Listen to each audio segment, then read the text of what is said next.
Pets are not our whole life, but they make our lives whole. Pets are little bundle of love. Good morning, respected principal, teachers, and my dear friends.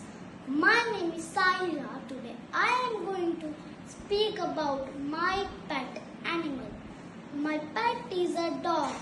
His name is Buzo. He's very cute and playful. He has shiny eyes and a wagging tail. He is a faithful animal.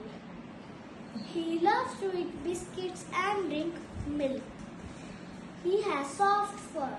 He runs very fast and plays with me every day. When I come home, he gets very happy and welcomes me. He is not just a pet. He is my best friend and a part of my family. When I feel sad, he comes near me and makes me happy. I also take care of him by giving him food, water and lots of love. I love my pet very much. Thank you. Have a nice day.